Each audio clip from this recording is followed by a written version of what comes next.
Hey guys, what's up? So prelims में last year also they asked approximately 40 questions from current affairs and it was like a back-breaking move because many aspirants, especially the senior players, they study static portion more.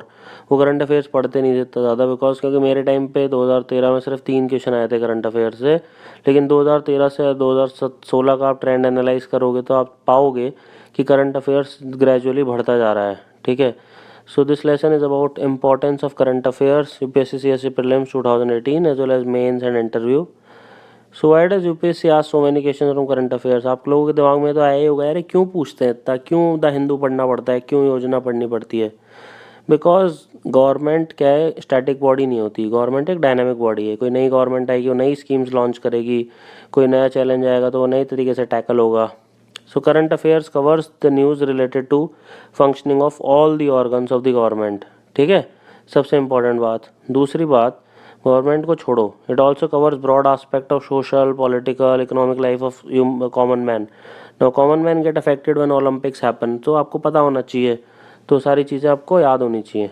फिर it covers the issues of international importance. कुछ भी हो रहा होता है US election से लेकर के सब प्राइम क्राइसिस तक, जो भी एक एजुकेटेड आदमी को पता होना चाहिए वो आपको भी पता होना चाहिए because it will cover all the areas in which a future administration will be working, so you should know that. Now what is the importance in prelims. जैसा कि मैंने बताया कि last year 40 questions came from current affair, so that is a very big number. उसके बिना selection हो ही नहीं सकता. अगर आप 40 क्वेश्चन छोड़ के आ जाओगे तो आप 60 मार्क कर दोगे और आपके 10 भी गलत हो गए तो आपके सिर्फ 90 नंबर आएंगे. समझ रहे हो, मतलब not exactly 90, it will get 94, 93.67 रफली. ठीक है. लेकिन कट ऑफ जा रहा है 110 111, तो आपको अगर आप 55 भी सही करोगे 60 में से तो भी आपका सही नहीं होगा क्योंकि 5 के नेगेटिव मार्क हो जाएंगे. सो करंट अफेयर्स के बिना सिलेक्शन तो नहीं हो सकता, ये तो पक्की बात है. And even in static portion ऐसे क्वेश्चन नहीं पूछते अब कि जो बिल्कुल ही करंट अफेयर से लेना देना ना हो. आजकल questions link to current affairs have been asked. Example कहाँ से आते हैं ये बताता हूँ. गवर्नमेंट स्कीम से भर भर के क्वेश्चन आते हैं. जो गवर्नमेंट स्कीम आप सोच सकते हो प्लीज़ रट लो उसको, कितना उसका बजट है मोटा मोटा, क्या उसका एरिया है, और सबसे इम्पोर्टेंट कौन सी मिनिस्ट्री वो स्कीम कराती है और उसके कौन बेनिफिशियरीज़ हैं. ठीक है. फिर आपका है इंटरनेशनल ऑर्गेनाइजेशंस. कॉमनली आस्क्ड ये रिपोर्ट कौन छापता है, ये क्या होता है, वो कहाँ से होता है, वर्ल्ड बैंक का क्या रोल है, आईएमएफ का क्या रोल है, and so on and so forth. Then you have so many conventions, Vienna convention, Montreal protocol, ये प्रोटोकॉल, ये मीटिंग, ये कॉन्फ्रेंस ऑफ पार्टी, ये वो. देन गवर्नमेंट एक्ट्स, जो भी नए एक्ट आते हैं, मैनुअल्स के इंजीनियरिंग प्रोहिबिशन एक्ट और ये सब से लेकर के. देन इंपॉर्टेंट जोग्राफिकल लोकेशंस, कौन सा इसमें से यूनेस्को हेरिटेज साइट है कि नहीं. These are the typical areas which are asked. Then again recently they were started asking from defense areas as well. Then they ask from international relation areas as well. एक question देखते हैं. International Solar Alliance was launched at the United Nations Climate Change Conference in 2015. The alliance includes all the members of the United Nations. So this is a typical example. अगर आपको इसके बारे में पता है तो आप कर दोगे, नहीं पता तो नहीं कर पाओगे. There is no two ways about it. इसमें आप दिमाग नहीं लगा सकते.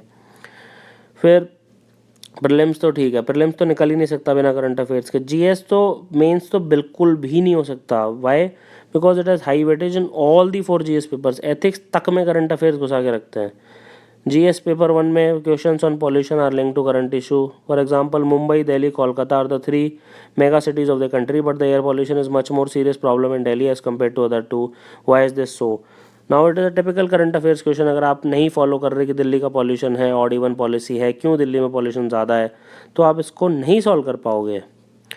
Similarly discuss the essentials of the 69th constitutional amendment act and anomalies that have led to recent reported conflicts. Recent आ गया ना ये word, between the elected representatives and the institution of the lieutenant governor in the administration of Delhi. ठीक है. To what extent is article 370 of Indian constitution bearing marginal note. ठीक है, temporary. Why is this been asked? Because it is there in the current affairs, that is why it is being asked. Discuss the future prospects of the provision in the context of Indian polity. अब आपको context ही नहीं पता Indian polity का, recently क्या change हो रहा है, तो आप नहीं सॉल्व कर पाओगे.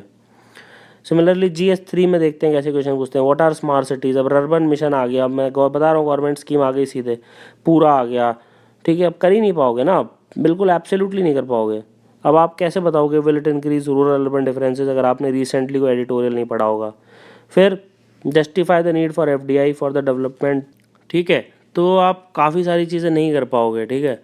सो justify the need for FDI for the development of Indian economy, why is there gap between MOU signed and actual FDIs। तो अगर आपको एक्चुअली पता नहीं है कि क्या हो रहा है न्यूज़ में, तो आप नहीं सॉल्व कर पाओगे। Suggest the remedial steps to be taken for increasing actual FDIs in India, ठीक है। देन एथिक्स में भी case studies related to current issues have been asked a lot. Prelims में तो कुछ नहीं हो पाएगा, मेंस में भी कुछ नहीं हो पाएगा, तो बिना करंट अफेयर्स के जब कुछ हो ही नहीं रहा। इंटरव्यू में भी issue based questions are asked in interview, some questions on latest controversies like freedom of expression debate, vigilantism issue etcetera. Current affairs knowledge helps in presenting balanced view point, क्योंकि अगर आपको नॉलेज होगी तो ही तो आप balanced view point दे पाओगे वहाँ पे।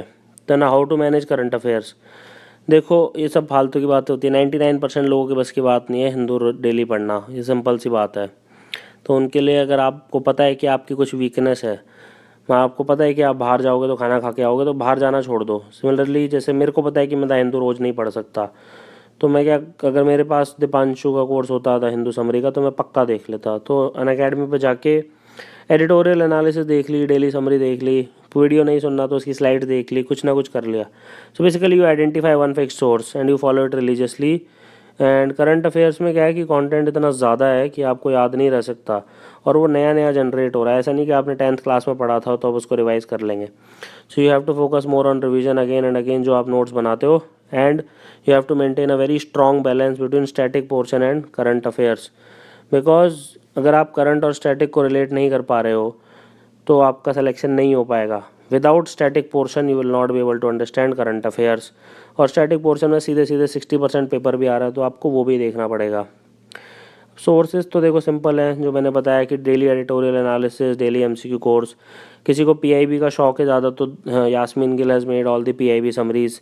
किसी को राज्यसभा और ऑल इंडिया रेडियो का शौक है तो शायद हाशमी हैज़ मेड इट, ठीक है। योजना का अगर किसी को शौक है तो शोएब फरीद ने एक बहुत ही प्यारा कोर्स बनाता है वो।